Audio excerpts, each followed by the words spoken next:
నిన్న జగన్మోహన్ రెడ్డి ఓటమికి కొత్త నినాదం అయితే వెతుక్కున్నారు. ఏంటంటే బెంగాల్లో ఓట్లు తీసేయటం వల్ల ఓడిపోయారు, ఆంధ్రప్రదేశ్లో ఓటర్లు పెరగటం వల్ల మనం ఓడిపోయామంటూ ఆయన ఎత్తుకున్న కొత్త నినాదం. మొన్నటి వరకు ఈవీఎంల మీద మాట్లాడారు, ఇప్పుడు ఓటర్ల మీద పడి మాట్లాడుతున్నారు. మళ్ళీ ఆయన ఏమంటున్నారంటే కనుక మళ్ళీ ఓటర్లు తగ్గితే మనం ఓడిపోతాం, జాగ్రత్త పడండి అంటున్నారు. ఆయన ఒక్క స్టేట్మెంట్ లోనే రెండు డిఫరెంట్ వ్యాఖ్యలు అయితే చేశారు. ఎలా చూడాలంటారు ఇదంతా? ఇప్పుడు ఓటర్లు పెరిగారు అన్నారు కదా, ఎలా పెరిగారో తెలుసా? ఈయన టార్చర్కి ఈయన ఇది ఎక్కడెక్కడో ఉన్నవాళ్ళు, ఏ మారుమూల ప్రాంతాల్లో ఉన్నవాళ్ళు, లేదా అమెరికాలో ఉన్నవాళ్ళు, కెనడాలో, ఎక్కడెక్కడ యూకేలో ఉన్నవాళ్ళు కూడా లక్షలు ఖర్చు పెట్టుకుని వచ్చి ఓట్లు వేశారు. ఎప్పుడు ఏ ఓటైన కూడా చూద్దాంలే మనకెందుకులే అనుకున్న వాళ్ళు కూడా కడుపు మంటతో ఓటేశారు. ఏమో ఈ గవర్నమెంట్ ఉండకూడదనే ఉద్దేశంతో చాలా మంది ఏం చేశారు, ఎక్కడి నుంచో వచ్చి ఓట్లు వేశారు. ఇంత ముందులాగా పరిస్థితి ఎదురికేందంటే ఓట్లు వేస్తాయా, వేస్తే ఎవరికైతే ఏమి అనుకునేవాళ్ళు. ఈ గవర్నమెంట్ ఉండకూడదు అని చెప్పి మొన్న ఓట్లు వేశారు. ఆ విషయం మర్చిపోతున్నాడు ఆయన. ఓట్లు ఎందుకు పెరిగినాయి అంటే అందుకే పెరిగినాయి. ఆయనకి ఇప్పటికి రెండేళ్ళు దాటింది, ఇప్పుడు కూడా విషయం అర్థం కావట్లా. ఏం జరిగింది, ఎలా ఓడిపోయారు, ఇప్పుడు కూడా క్లారిటీ రావట్లా. ఈ క్లారిటీ లేకుండా ఇంకో 2-3 ఏళ్ళు గడిచింది అనుకోండి, నెక్స్ట్ మళ్ళీ ఇదే పరిస్థితి.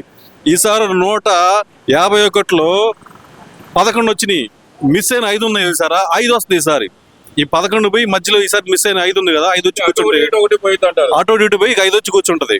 ఇంక ఇది నెక్స్ట్ ఇంకా 5 ఉండదు. ఇక నెక్స్ట్ వచ్చే ఎలక్షన్కి 5 కూడా ఉండదు. ఎప్పటికీ మారడండి. ఈ మనిషికి ఏంటంటే భ్రమల్లో ఊహల్లో బతుకుతా ఉంటాడు. అదేమంటే వాళ్ళ నాన్నగారు ఆత్మతో ఆత్మ మాట్లాడుతున్నారు. ఆయన ఆత్మ మాట్లాడి చెప్పేది నిజాలు చెప్పి, నిజంగా ఆయన ఆత్మ మాట్లాడితే నువ్వు చేసిన తప్పురా నాయన అని చెప్పేవాడు. ఆయన ఆత్మ మాట్లాడటం లేదు, నాకు అర్థం కావట్లేదు. కానీ మాకు చాలా మంది ఏంటంటే ఈయన ఆత్మలతో మాట్లాడతాడు, దేవుడితో మాట్లాడుతున్నాడు. దేవుడితో మాట్లాడిన ఆత్మతో మాట్లాడిన నిజం చెప్తారు వాళ్ళే. వాళ్ళ నాన్న చెప్తాడు, దేవుడు చెప్తాడు. నిజం అంటే ఏందనేది. మొన్న నువ్వు చేసిన తప్పుడు పనులకి ఇలా అని నాయన అని చెప్పేవాడు. ఇది పరిస్థితి.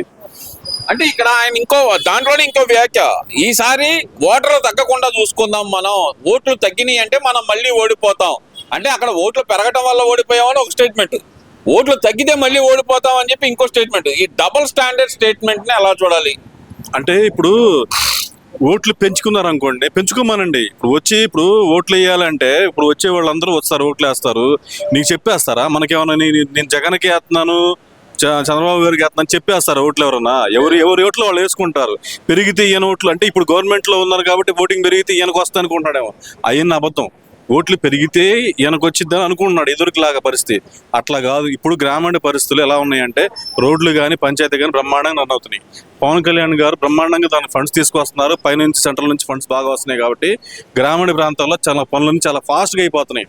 దానివల్ల ఓటింగ్ పెరిగితే ఈయనకు వచ్చినట్టు కాదు ఆ ఓట్లన్నీ. ఆ విషయం అర్థం చేసుకోవట్లే ఆయన.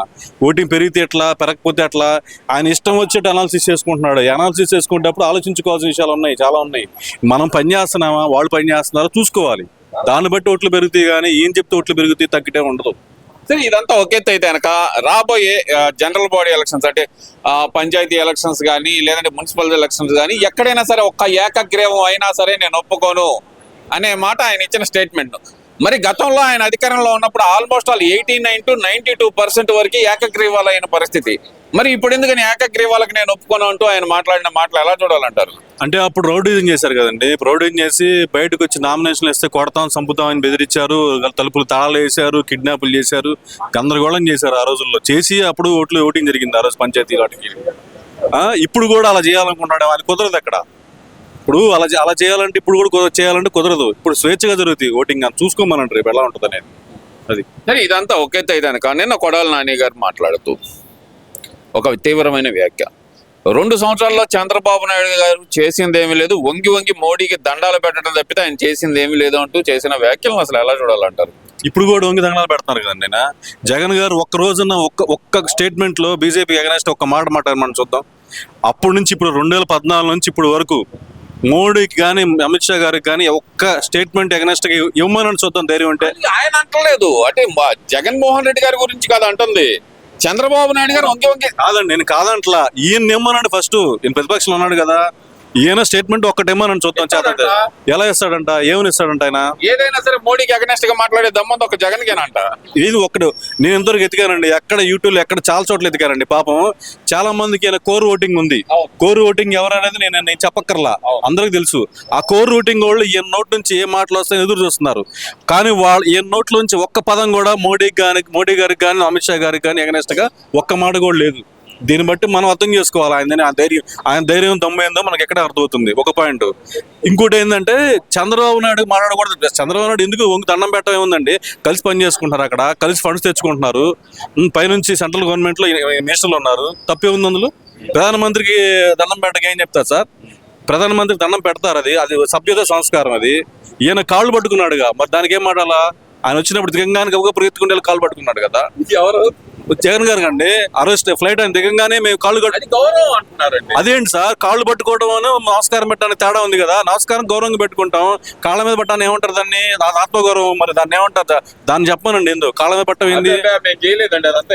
చూసాం సార్, కొన్ని వందల సార్లు ఆ వీడియోలు చూసాం మేము. పాపం ఆయన కోర్ ఓటింగ్ వాళ్ళు చాలా మంది ఉన్నారు, వాళ్ళు చాలా ఫీల్ అయ్యారు ఆ విషయంలో.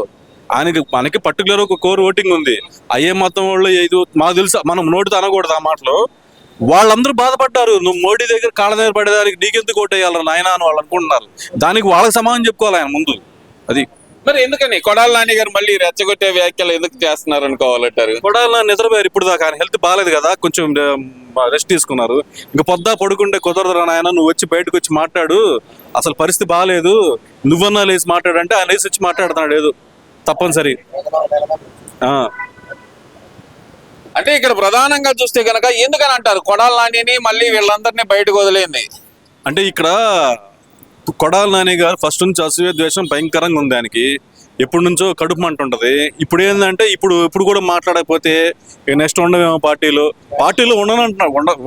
ఉండొచ్చా అని భయం జనాలకు వచ్చేసి కాబట్టి అదే ఇంకొక విషయం. ఇక్కడ అసలైన విషయం ఏంటంటే కమ్మోళ్ళతో తిట్టించడం, కాపులు తిట్టించడం ఈయనకు అలవాటే కదా.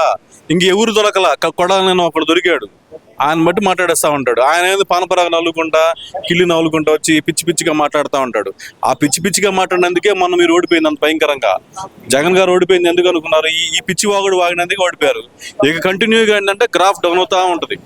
ఆయన కమ్మోళ్ళు తిట్టించాను, ఆయన కమ్మోళ్ళు ఎవరు డిసైడ్, కమ్మోళ్ళు ఎవ్వరు కొడాలి నాని గారిని వల్లభనేని వంశీని కమ్మోడుగా అసలు యాక్సెప్ట్ చేయట్లా. అంటే కాదు మరి వల్లభనేని వంశీ మాట్లాడలేదు నిన్న వల్లభనేని వంశీ కొడాలి నాని వీళ్ళందరూ కలిసి వచ్చారు. వల్లభనేని వంశీ పక్కనే ఉన్నాడు కానీ మాట్లాడలేదు. కొడాలి నాని మాత్రం ఎందుకు రెచ్చిపోతున్నాడు అనుకోవాలంటారు? అంటే ఆయనకి భయం పుట్టించారన్న కదా, భయం పుట్టించారు. ఈయనకి ఇంకా భయం కలగల. ఇంకొకసారి ఇప్పుడు మాట్లాడుతున్నాడుగా, ఇప్పుడు స్టార్ట్ అయింది భయం. ఎలా అన్నది మొదలైంది. అంటే మళ్ళీ నేనున్నాను నిరూపించుకోవడానికి గుడివాడ నాదే నిరూపించుకోవడానికి వచ్చారనుకోవచ్చు అంటారా? అది అసలు అది మర్చిపోవడం, గుడివాడ కాదు ఆయన మర్చిపోవడం, జస్ట్ జోకరింగ్ అంతే. కొడాలని జోకర్, ఇంకా ఈ జోకర్ల గురించి నవ్వుకుంటారు జనాలు, అంతకంటే లేదు ఇక అంతే. కొడాలని ఆల్రెడీ ఒక జోకర్ పడుకున్నాడు పాపం. ఆయన ఒక అందగాడు పడుకున్నాడు మెల్లకుండా. ఈ అందగాడికి ఎగురుతాడు 2 రోజులు. ఈ అందగాడిని కూడా రేపు పడుకుని ఆయన కూడా అంతే, జుట్టు విగ్ వేసుకుంటాడు, రంగులు వేసుకుంటాడు, బయటకి కూడా రంగులు వేసుకుని కూర్చుంటాడు ఆయన కూడా ఆయనలాగా. అంతే. Thank you.